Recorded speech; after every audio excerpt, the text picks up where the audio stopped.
തുളസി ഉപാഖ്യാനം നടത്താമെന്ന് വിചാരിക്കുകയാണ്. ദേവി ഭാഗവതത്തിലാണ് തുളസി ഉപാഖ്യാനം. ദേവി ഭാഗവതത്തിലെ 9ാം സ്കന്ധത്തിൽ 12 മുതൽ 15 വരെയുള്ള അധ്യായമാണ് തുളസി ഉപാഖ്യാനം. നമുക്കറിയാം, ദേവി ഭാഗവതം രചിച്ചിരിക്കുന്നത് വ്യാസ മഹർഷിയാണ്. വ്യാസ മഹർഷി പറഞ്ഞിട്ടുണ്ട്, ദേവി ഭാഗവതം നിത്യം പാരായണം ചെയ്താല് ചതുർവിധ പുരുഷാർത്ഥങ്ങളും നമുക്ക് ലഭിക്കും എന്ന്. ധർമ്മം, അർത്ഥം, കാമം, മോക്ഷം. അപ്പോൾ നമുക്കൊരു സംശയം തോന്നാം, വ്യാസ മഹർഷി പറയുന്നതൊക്കെ ശരിയാണോ? അദ്ദേഹം പറയുന്നതൊക്കെ നമ്മൾ അതേപോലെ അനുസരിക്കണോ എന്നൊക്കെ.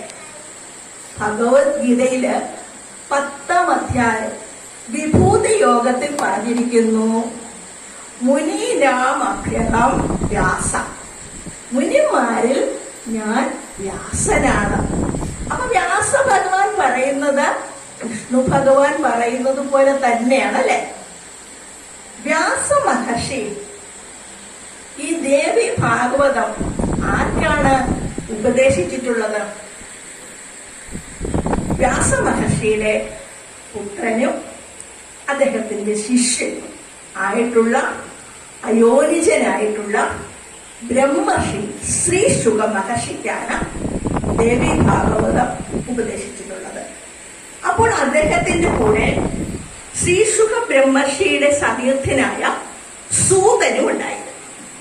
ഈ സൂത മഹർഷിക്ക് ഒരു പ്രത്യേക ഗുണമുണ്ട്.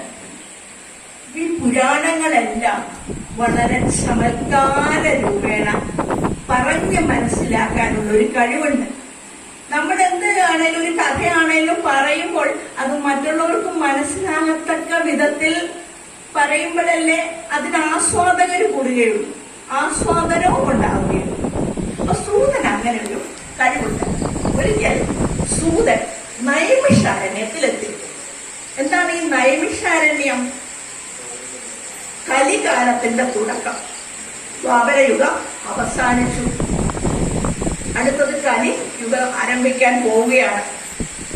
ഇവിടെ ഭാരതത്തിലെ ഋഷിമാർക്കൊക്കെ ഒരു ഭയം, കലി ബാധിച്ചു കഴിഞ്ഞാൽ ഞങ്ങൾ എവിടെ ഇരുന്ന് തപസ് ചെയ്യും? നമുക്കറിയാമല്ലോ, ഇപ്പൊ കലിയുഗമാണ്.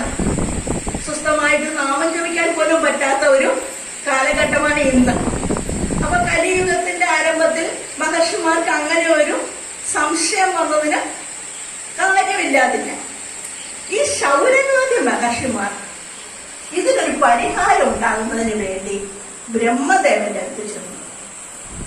ബ്രഹ്മദേവനോട് ചെന്ന് പറഞ്ഞു, ബ്രഹ്മദേവ, അങ്ങേക്കറിയാമല്ലോ കലിയുഗം തുടങ്ങാൻ പോവുകയാണ്. ഞങ്ങളിനി കലിമല ദോഷം ഇല്ലാതെ എവിടെ പോയി ഇരുന്ന് ധ്യാനിക്കും? ബ്രഹ്മദേവൻ പറഞ്ഞു, മഹർഷിമാരെ നിങ്ങള് വിഷമിക്കണ്ട, ഞാനതിനൊരു പരിഹാരം ഉണ്ടാക്കി തരാം എന്ന് പറഞ്ഞിട്ട് തന്റെ മനസ്സിൽ നിന്ന് ബ്രഹ്മദേവൻ ഒരു നേമി പുറത്തെടുത്തു. നേമി എന്ന് പറഞ്ഞ ചക്രം. എന്നിട്ട് പറഞ്ഞു, ഞാൻ ഈ ചക്രം ഉരുട്ടിവിടും. ഈ ചക്രം എവിടെ ചെന്ന് ഉരുണ്ടു വീട് പൊടിഞ്ഞു പോകുന്നോ അവിടെ കലിമല ദോഷം ഉണ്ടാവുകയില്ല. ചക്രം ഉരുട്ടി വിട്ടു. ശൗനകാദി മഹർഷിമാർ ആ ചക്രത്തിന് പുറകെ പോയി. വലിയൊരു കാട്ടിന്റെ അവിടെ ചെന്നപ്പോൾ ഈ ചക്രം പൊടിഞ്ഞു വീണു. അങ്ങനെ ആ സ്ഥലത്തിന് നൈമിഷാരണ്യം എന്നു പേര് വന്നു. സൂതൻ അവിടെ ചെന്നു. ശൗനകാദി മഹർഷിമാര് സ്വീകരിച്ചിരുത്തി. ഉപചാരങ്ങളെല്ലാം കഴിഞ്ഞു.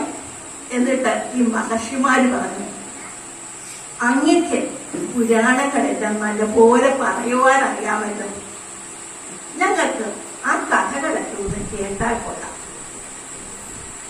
സൂതന് സന്തോഷമായി. സൂതൻ പറഞ്ഞു, അതിനെന്താ, എനിക്കും ശ്രീശുരനും കൂടെ വ്യാസ ഭഗവാൻ ഉപദേശിച്ചു തന്നിട്ടുള്ള കഥകളൊക്കെ ഞാൻ പറഞ്ഞു തരാം എന്ന് പറഞ്ഞു. അതനുസരിച്ച് അദ്ദേഹം പുരാണങ്ങളൊക്കെ പറഞ്ഞു കൊടുത്തു. കുറെ കേട്ടു.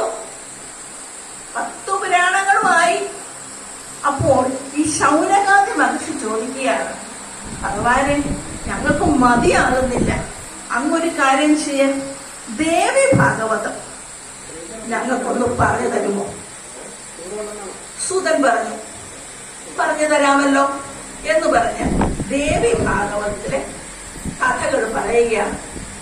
നമുക്കറിയാം എല്ലാ പുരാണങ്ങളും ഉപനിഷത്തുക്കളും എല്ലാ ഇതിഹാസങ്ങളും എല്ലാം സംവാദ രൂപത്തിൽ, ചോദ്യ ഉത്തര രൂപത്തിലാണ് പറയുന്നത് അല്ലെ.